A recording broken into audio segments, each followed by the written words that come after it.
Coach,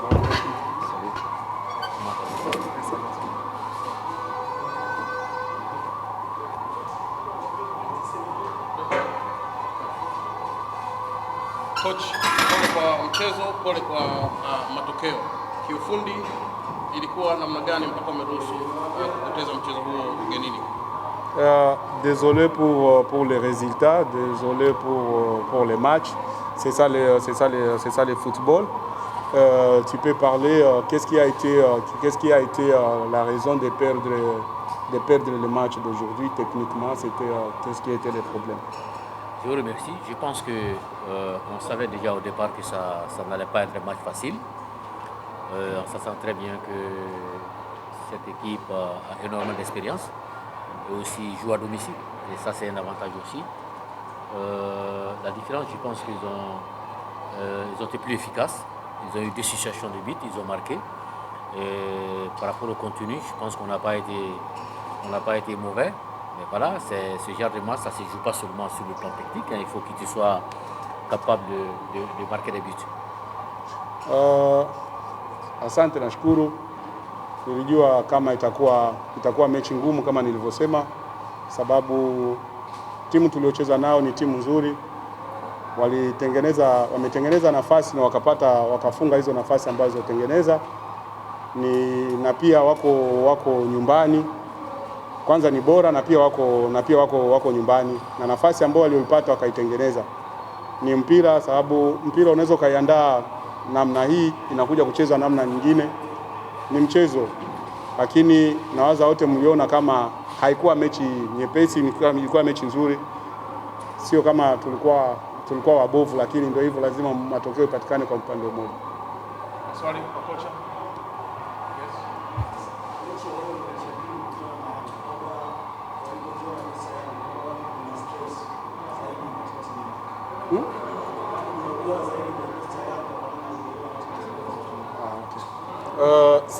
C'est le deuxième match que vous jouez avec Yanga. C'est dans quel milieu, dans quel côté de l'équipe de Yanga que tu as trouvé ils sont bons par rapport ou ils sont faibles par rapport sur ces 2 matchs que vous avez joué avec eux? Je préfère parler du bon côté de l'équipe, hein, parce qu'en réalité, ce n'est pas une mauvaise équipe. On sait qu'ils ont énormément de moyens aussi.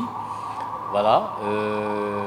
Au niveau de la ligne d'attaque, ils ont des joueurs qui ont de l'expérience, qui ont énormément de qualité.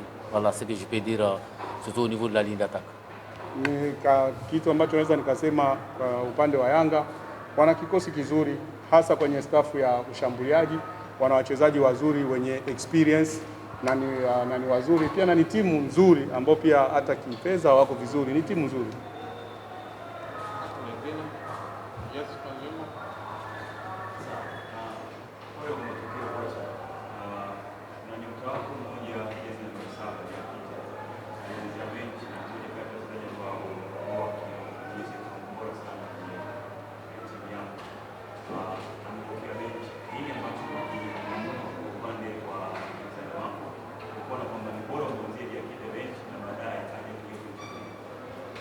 Ok, désolé avec les résultats, c'est le football. Mais une des choses qu'on a remarqué avec ton ailier là, le numéro 7 Diakité, c'est lui qui mène, c'est un bon joueur depuis qu'il commence à suivre les phases de groupe, il joue très bien. Malheureusement aujourd'hui il a commencé comme réserve. Qu'est-ce qui a été la raison de lui faire commencer comme réserve au moment où c'est un bon joueur de l'équipe? Vous savez, il fait partie d'un effectif. Réellement, autant lui peut avoir des satisfactions. Moi, de l'autre côté, est-ce que le coach a des satisfactions par rapport au joueur? Il est bon, c'est un super joueur. Voilà. Sur ce match-là, j'avais besoin des joueurs qui sont capables de marquer, parce qu'on avait vraiment besoin de gagner ce match et d'être plus efficace devant le but et de marquer des buts. Il ne s'agit pas seulement de prendre le ballon et dribbler, voilà, faire des trucs. Voilà, c'est pour cette raison, le choix c'est là. Parce que celui qui a commencé le match à premier mi-temps, Fofana, il est plus efficace que Diakité. Voilà. Ni mchezaji mzuri na ni mmoja katika kundi la wachezaji.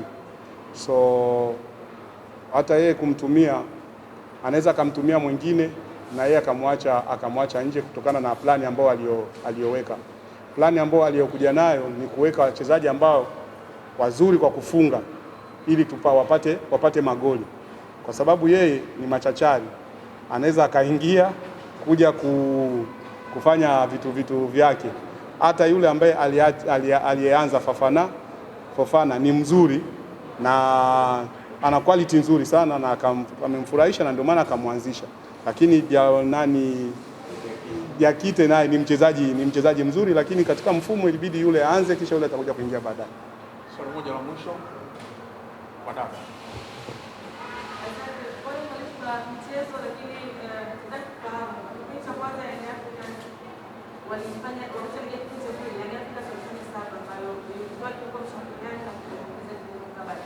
Aliona tofauti gani ya kucheza na Young Africans kipindi cha kwanza na Young Africans kipindi cha pili, na je, labda ile substitution ambayo Young Africans walifanya ya mapema désolé avec le résultat. Le premier mi-temps, Yang a joué bon. Yang a fait le changement tout juste après les premiers mi-temps.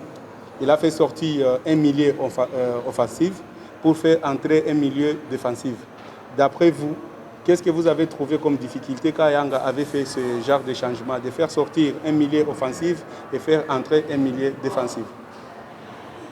Vous savez, moi j'ai parlé de continu. Pendant ce match-là. Si déjà le coach adverse fait sortir un milieu offensif, il met un milieu défensif, ça se comprend parce qu'on sait que déjà ils mènent 1-0, donc ils ne veulent pas que le but soit égalisé, ou c'est pour mieux défendre.